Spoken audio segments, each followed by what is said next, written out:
49 tahanan menghabiskan 567 hari. Menggunakan sendok untuk menggali terowongan 80 meter.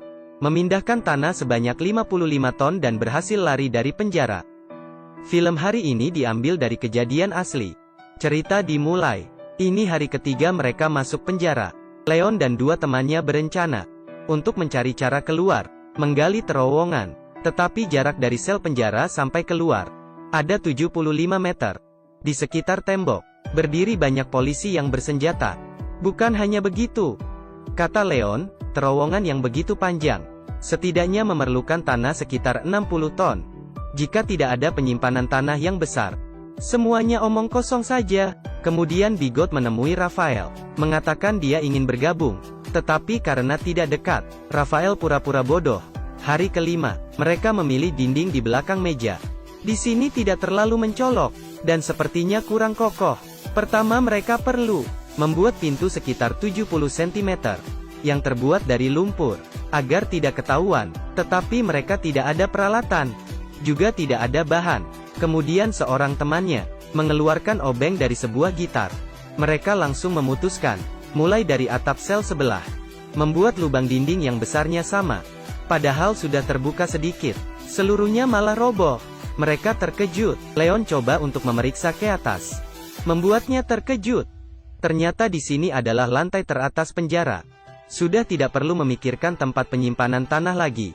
Tiba-tiba terdengar suara gitar dari temannya. Ini adalah kode pemeriksaan para penjaga penjara.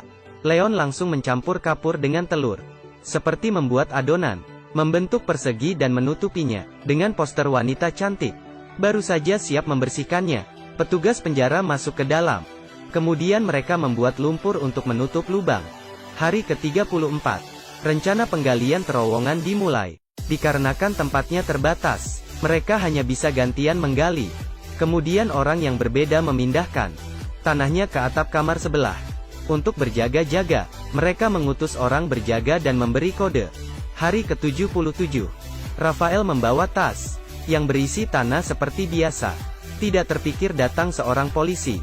Dia bertanya apa isi tas Rafael. Rafael sengaja menjawab 4 bom bakar dan 5 bom granat. Saat buka tas melihat isi baju dan kalengan, polisi tidak lanjut mengecek.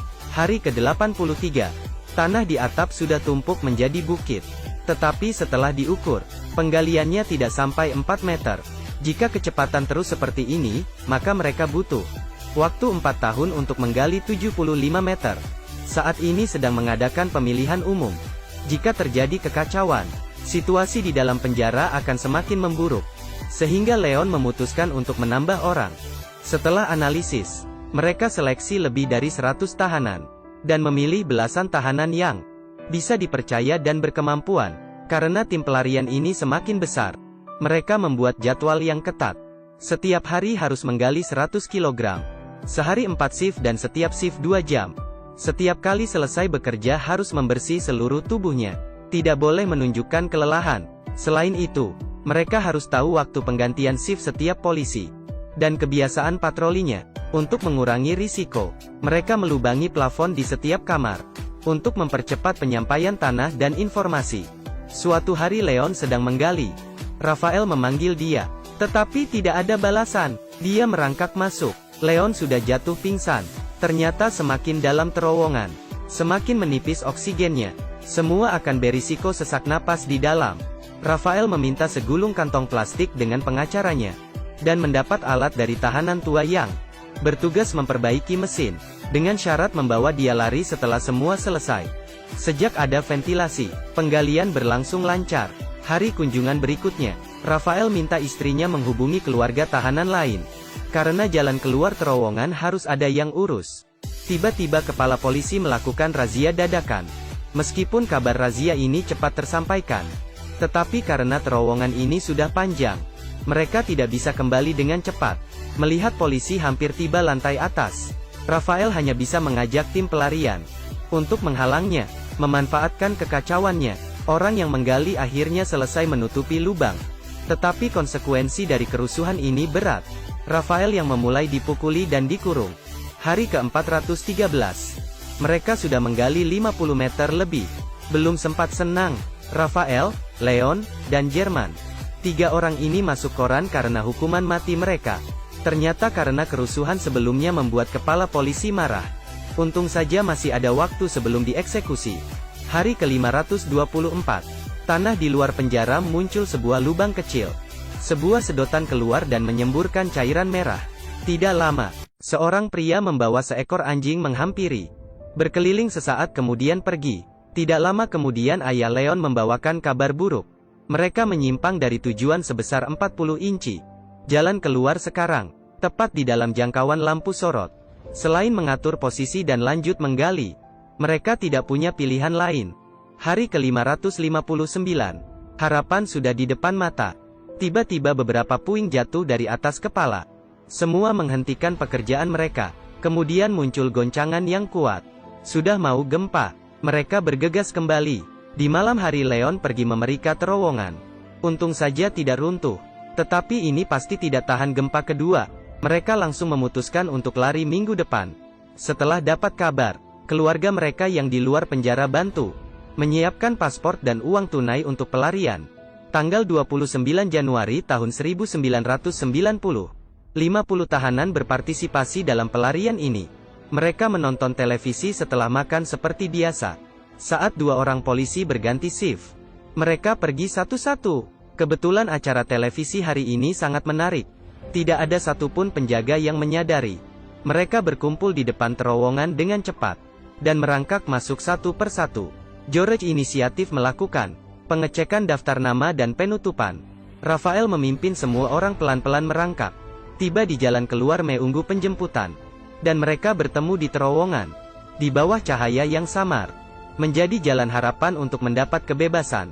Dan orang yang menjemput di luar sudah menemukan jalan keluar terowongan. Dengan jatuhnya tanah, akhirnya membuka semua jalan. Tidak sempat berpikir banyak, Rafael memanjat ke atas. Orang yang di luar berkata, ada bas merah yang terletak di atas jembatan seberang. Dia akan menunggu selama 5 menit. Teman tahanan bergiliran memanjat ke atas dan bersembunyi di dekat tembok. Karena hanya di sini adalah zona aman dari lampu sorot. Saat ini Bigot sadar bahwa semua orang menghilang. Dan tergesa-gesa ke sel. Dan George sedang berencana masuk ke terowongan. Tetapi Bigot tidak ingin ikut melarikan diri. Tetapi malah ingin melapor. Ternyata polisi penjara demi menyuruh Bigot menjadi mata-mata. Menangkap keluarganya. Keduanya berkelahi. Di sisi lain Leon melihat sudah tidak ada yang keluar dari lubang. Dan mulai berpindah ke bas. Saat ini Jerman menyadari bahwa George belum keluar. Berencana pergi menjemputnya. Tetapi George yang di sel penjara sedang berusaha walaupun terluka. Sayangnya acara televisi baru saja selesai. Polisi dan tahanan mulai bubar. Melihat waktunya sudah pas, seorang pria memberitahu tahanan lain soal terowongan. Saat ini seluruh penjara menjadi ribut. Semuanya langsung berlari menuju terowongan. Polisi yang bertugas tidak berani mencegah. Dan orang yang berada di bas belum tahu kejadian di dalam penjara. Setelah 5 menit, George dan Jerman masih belum kembali. Semua orang akan dalam bahaya jika masih menunggu. Busnya mulai berjalan pelan. Saat ini terlihat bayangan yang sedang berlari mulai muncul di dalam kegelapan. Itu adalah Jerman. Sayangnya dia tidak menemukan George. Tidak tahu lewat berapa lama. Polisi akhirnya sampai. Malam itu ada 49 tahanan yang melarikan diri. Ternyata, mereka bukan penjahat yang paling kejam. Tetapi di bawah kediktatoran sekelompok pemberontak yang menganjurkan demokrasi dan kebebasan. Pelarian selama 18 bulan ini menjadi sejarah kejahatan di Chili. Pelarian diri terbesar di penjara. Dan menggemparkan seluruh masyarakat. Setelah 17 tahun, tahanan lain di penjara dibebaskan.